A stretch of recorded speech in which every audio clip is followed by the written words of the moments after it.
Hello again, everyone. Here is our week 4 MyStatsLab problem for example. And in this problem we have disk drives. Disk drives have been getting larger. Their capacity is now often given in terabytes. 1 terabyte equal to 1,000 gigabytes or 1,000,000,000,000 bytes. A survey of prices for external disk drives found in the data below. For this data we want to predict price from capacity being our terabytes, our price given here, and for this we're going to be doing some regression analysis. So let's look at the first thing it asks us for. It asks us to find the slope estimate, or B1.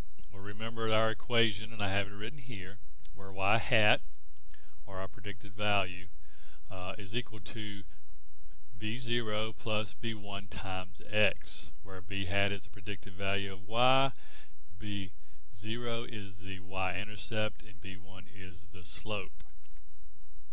So the first part of the problem asks us to find the slope estimate, our B1 in our equation that I have here, and for this we need to do a little regression. So let's go ahead and get that done. That's pretty easy to do. So we're going to go to our Data tab at the top, click on Data Analysis, and when our box pops up we're going to find Regression. Here it is here, so I'll click on that.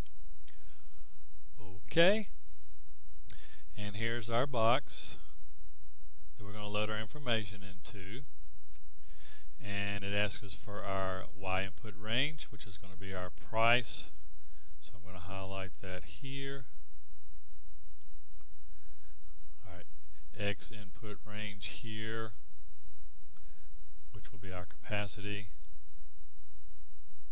Highlight that.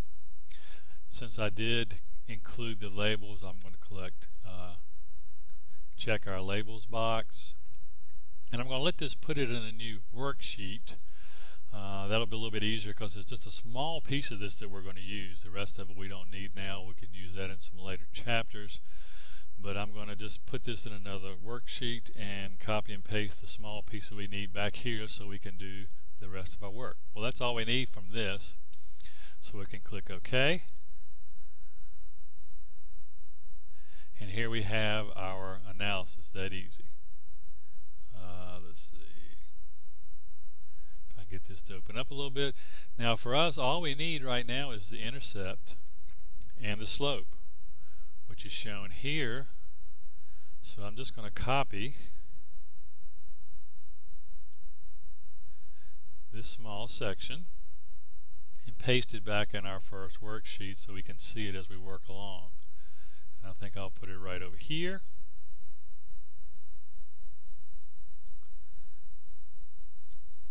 Up a bit, and also you see our answers are 4 or 5 decimal places. Well, since we're talking about prices here, let's go ahead and just change this to 2 decimals so that we have our values in the right format. So I'm going to format my cells to currency. Let's not use a $. 2 decimal places there, and there we go. So here's the data that we need to be using. So part A asks us to find the slope estimate, B1.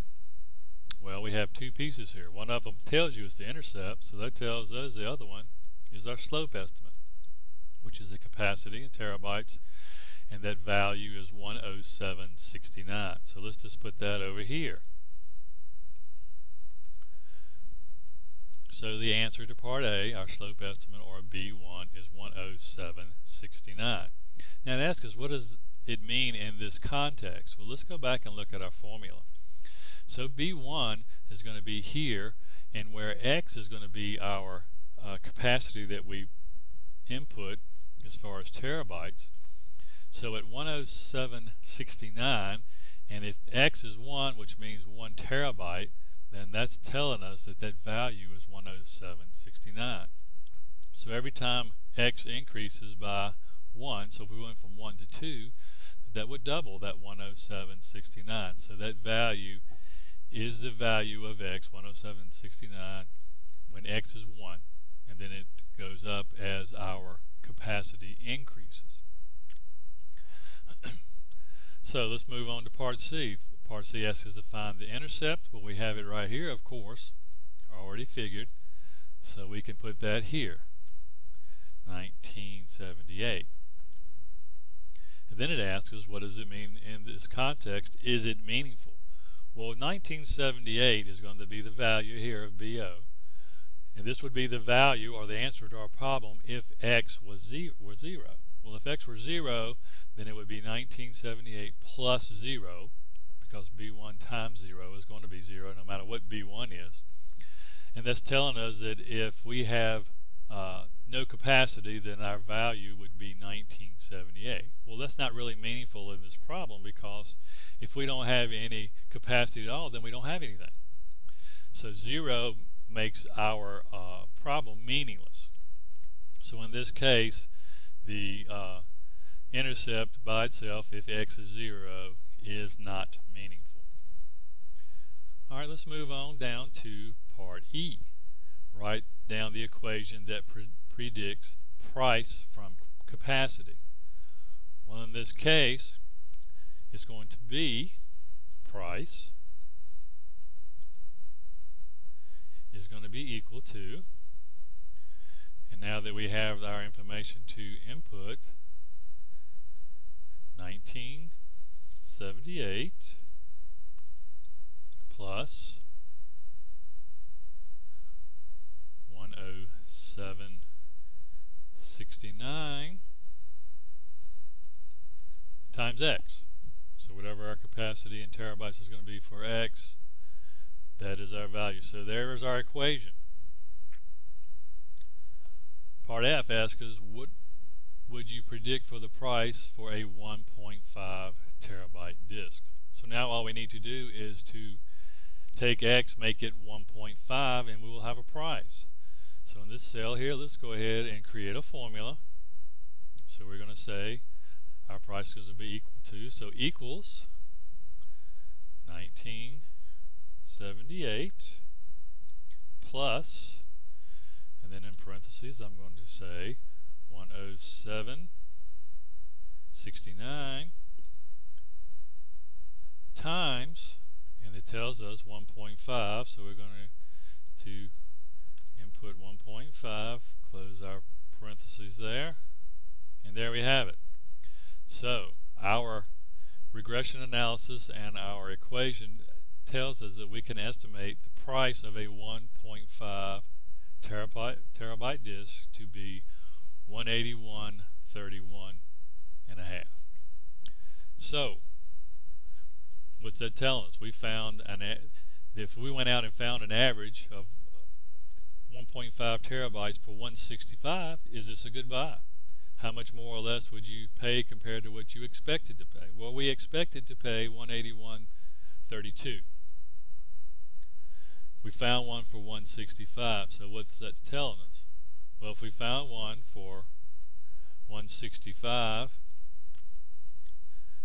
but we anticipated paying $181.32, then that's telling us that we're going to pay $16.32 less than we expected to pay. So that leads us into our last part of our problem. Does the model overestimate or underestimate the price? Well, in this case, if we can find one for $165, a model has estimated it at $181.32, then that's telling us that our model overestimates the price, because we actually could pay $16.32 less. So there you have it. There's your MyStatsLab problem for example, using a small piece of our regression to input to our equation that we have here so that we can estimate the price of our disk. Fairly simple problem there once we get our equation worked out. I hope this helps you with your homework problems, and we'll see you on the next time.